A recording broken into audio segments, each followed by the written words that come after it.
Ternyata S2-nya di Yamaguchi dia tidak terdaftar. Secara kasat mata, Jokowi udah saatnya ditangkap.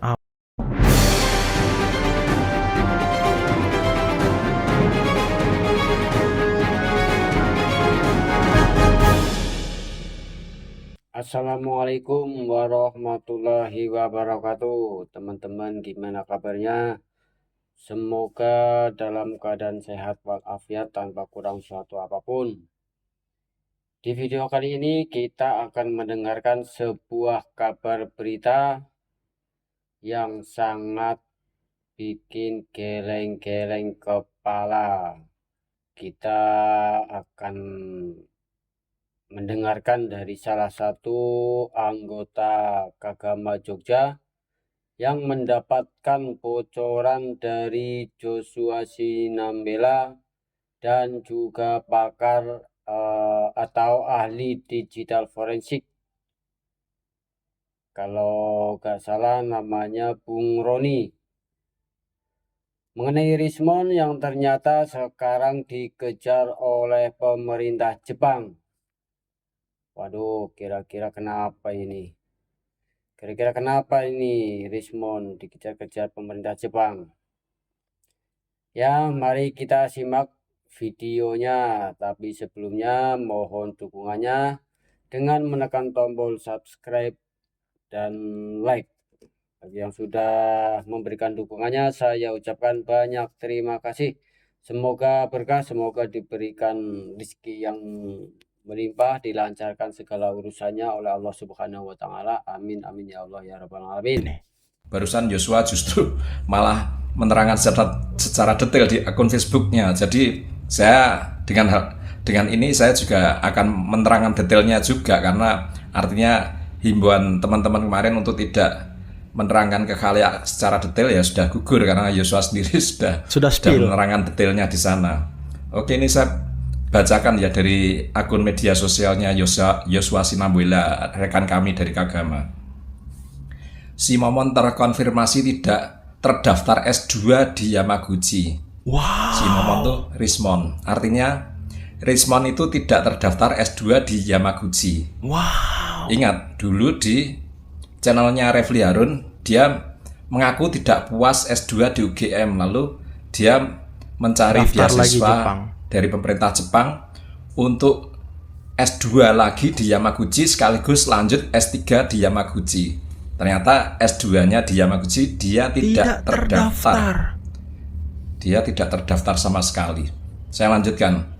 S3 tidak selesai dan gagal studi. Wow. S3-nya pun dia tidak selesai dan gagal studi. Padahal beberapa bulan yang lalu si Rismon di channelnya di Balige Academy memamerkan ijazah S2 dan S3 dari Yamaguchi. Klaimnya seperti itu. Artinya apa? Ya simpulkan sendiri. Ini benar pernyataan dari Joshua yang sudah terkonfirmasi dari pihak kepolisian yang datang dari Yamaguchi. Wow. S3 tidak selesai dan gagal studi dan masih punya tanggungan harus mengembalikan dana beasiswa pendidikan dan selama tinggal studi di Jepang yang sudah digunakan. Nah, ini Rismon punya hutang sama pemerintah Jepang yang telah memberinya beasiswa dan juga sudah menanggung hidupnya di Jepang. Karena ternyata dia gagal studi harus mengembalikan, apalagi dia juga cenderung menipu. Minta beasiswa S2 tapi tidak mendaftar. Nah, ini betapa banyak kerugian pemerintah Jepang karena perilaku dari Rismon. Ini saya membacakan dari asli memalukan akun media sosialnya Joshua ya. Selain gagal, malah memalsukan ijazahnya untuk menipu kampus lamanya dan pemerintah. Kampus lamanya tentu saja Universitas Mataram ya di Nusa Tenggara Barat di Lombok sana. Hingga mendapatkan sertifikasi dosen. Jadi di sini Joshua sudah konfirmasi bahwa ijazah S2, S3 Rismon dari Yamaguchi itu adalah palsu. Dari ijazah-ijazah palsu itu untuk sertifikasi dosen. Artinya apa? Untuk mendapatkan tunjangan sertifikasi yang tidak kecil per bulannya dari negara. Wah, luar biasa manusia ini ya. Kerugian negara cukup besar, belum lagi kesaksian palsu di beberapa sidang. Di beberapa sidang artinya Rismon kan dulu Saat di menjadi sidang Jessica Wongso dalam kasus kopi sianida itu, dia kan menjadi saksi ahli. Tentunya saat itu dia menerangkan kompetensi keilmuannya berdasarkan latar belakang studinya di Jepang. Pendidikan ya. Ternyata studinya di Jepang bodong. Artinya dia waktu menjadi saksi itu pun saksi ahli yang Palsu? bodong atau saksi palsu. Kan Wow. disumpah itu di pengadilan. Kerugian negara cukup besar. Belum lagi kesaksian palsu di beberapa sidang, pembohongan publik di buku-bukunya dan beberapa podcast. Di buku-buku yang lalu, terutama yang konon katanya ada ratusan yang dijual di Amazon, itu memang biodatanya dia ada studinya di Jepang. Tapi di buku terakhir yang Yosua juga yang menemukan, itu dia sudah tidak berani lagi menuliskan di biodata bukunya itu studi S2 dan S3-nya di Yamaguchi, Jepang. Ya, itu nantang sekali. Prabowo Seolah-olah itu. dia- Nantang Prabowo. Iya, satu. Secara kasat mata, Jokowi udah saatnya ditangkap. Apa lagi Jokowi manusia udah saatnya ini kan? ditangkap karena udah benar-benar dia sudah melakukan penipuan terhadap rakyat Indonesia. Mana buktinya? Dengan mengatakan bahwa dia UGM, bahwa dia ternyata kan udah jelas foto yang di jasanya itu Budi Matno. Tinggal tangkap doang kok. Ya udah kita tunggu aja Kapolri ini. Jangan dibilang si Luhut Kapolri terbaik. Apa terbaik? Apa pernah dilakukan Kapolri? Saya pengen tahu. Apa kinerja Kapolri yang pernah ada betul-betul dilakukan satu keputusan, satu penindakan? Tetapi ada big question loh. Kenapa dibilang Apa Luhut? pertanyaan besar gitu? Oh, iya, pertanyaan besarnya adalah kenapa Luhut ini mengatakan jangan ganggu Kapolri? Artinya Kapolri itu jangan diganti. Itu kan statement yang keras itu Ya, ya. kan? itu nantang Prabowo Seolah-olah itu. dia Nantang Prabowo. Iya, satu menantang Prabowo. Akan tamat. Yang kedua seolah-olah dia presiden di Republik ini. Mungkin dia sakit hati sama Penafsiran Pak Prabowo orang ini luar karena biasa ya. dicopot dari salah satu jabatannya. Siapa? Luhut. Lu dicopot tuh. Dewan Energi apa-apa gitulah. Alah itu enggak Dicopot Ketua dia. bagian-bagian energi-energian Bukan itulah. dicopot, dihapusin. Itu Di jabatannya di Tipex kementeriannya itu. diganti, diganti, Baru diganti. Oh, itu berarti ada penggantinya dong. Astaga, Ya, manusia ini. Ya hapus itu nggak benar ini apa nih kantor menteri ini. Ya hapus paling kejam lah itu loh, Pak Prabowo. Ini apa sih sumbangsi dia sama negara nih orang ini nih apa sih? Hah? Banyak kali omongannya loh.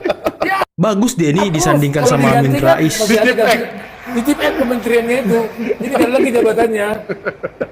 Ngomong tentara. Ketawa padahal kau udah sekarang presiden Mon, ketawa tentara. kau. Orang Dicari tak- pemerintah Dulu Jepang tuh kau. pernah itu, kalau nggak salah di acara Rossi ya. Iya. Luhut itu. Saya 2024 tidak mau lagi lah jabatan menteri. Kata istri saya sudah cukup. Dibawa nama istrinya lagi. Bawa keluarga. Ijazah kau Kata S2 istri S3 saya mana sudah Jepang, cukup. woi. Hati-hati loh kalau melawan istri itu adalah ciri-ciri dari mulainya retaknya sebuah rumah tangga. Jadi jangan suka di istri itu ya. Apa? Ya, hei Termul.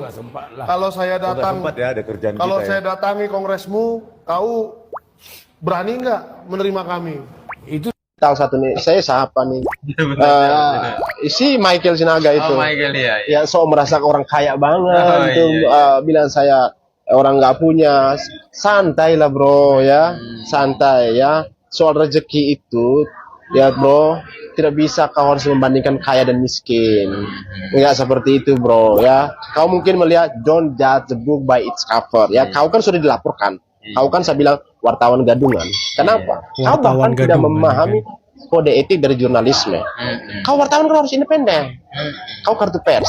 Kau bilang mengaku wartawan utama. Wartawan utama itu, kau baru jadi wartawan. Itu barusan saya ini jadi wartawan itu sejak tahun 2011. Wow. Saya tahu tingkatan-tingkatan wartawan. Bagaimana pemula, media sampai dengan utama itu jenjangnya itu. Kau wartawan masih Cetek. apa di tahun berapa 2017 langsung naik wartawan utama. Sekarang kita pertanyakan, apakah ada rekomendasi dari 5 pemret itu? Syaratnya harus ada untuk jadi wartawan utama itu syaratnya banyak loh. Saya punya teman ya, jurnalis itu banyak sekali. Senior saya jurnalis banyak, bahkan keluarga besar saya juga jurnalis yang levelnya pemret sudah ada. Dan itu kan ketat ikutnya itu pelatihan sana sini ya, UKW ya bro. terus ujian kompetensi wartawan, terus setelah itu harus mendapatkan penghargaan.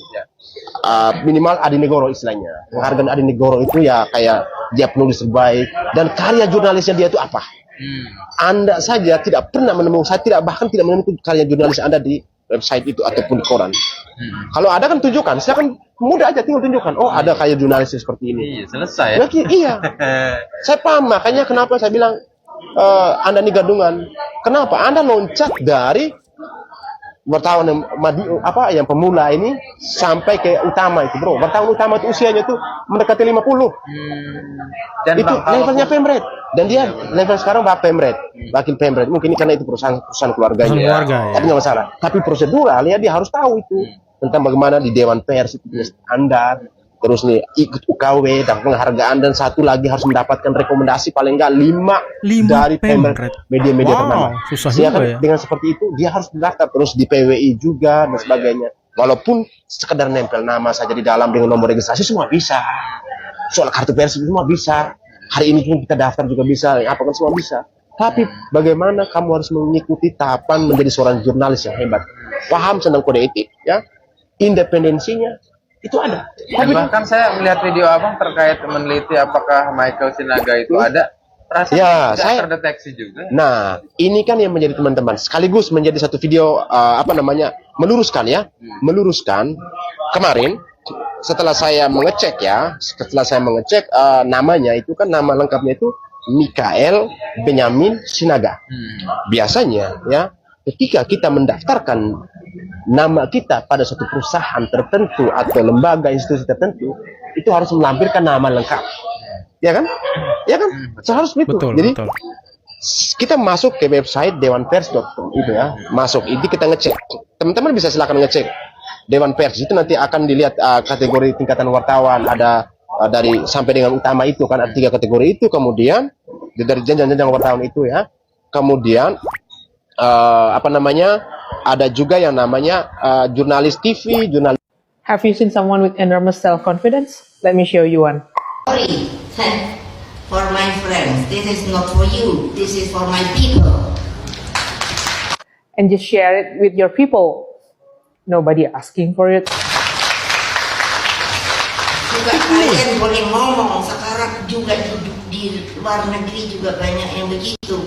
Orang serius tidak banyak lagi. Yang serius banyak, cuman yang satu haluan sama ibu sedikit. Waduh. Saya suruh pikir ada undang-undang buat ini HP. I don't have HP. Kalau nggak diregulasi gawat, Bu. Lagian nggak ada yang nanya sih, ibu punya HP apa enggak. Ya, because do you know why? Actually, I don't know and I don't want to know. Why? Why? Actually, I don't know. Karena saya orang yang dicari. Wow. Saya dan banyak orang lainnya banyak yang nggak nyari ibu, tapi ibu nongol aja. Do you understand what I mean? No, I don't and I won't. Everybody wants to know me. Asik. Nah, not everybody wanna knows about you, but we are forced to know about you. But not everybody is a good person. Indeed, Ibu. but I'm not sure about. Do you understand? Yes, understand. Waduh. Enggak. Ya udah sih Bu, kalau emang nggak mau punya HP ya nggak apa-apa. Nggak ada juga kok yang maksa ibu biar punya HP. Lagian kalau misalnya ibu dulu takut HP-nya disadap, kali ini takutnya kenapa? Takut HP-nya dicelupin ke air ya, sama si itu. Kalau orang bilang ngintel, nah udah dah. Or spying. Spying. Ya. Spying. Emang siapa sih yang mau dispain dan mau diintelin tuh apanya gitu loh? Emang punya pegang rahasia negara gitu? Atau memang jangan-jangan takut punya HP karena takut ada rahasia yang disembunyiin?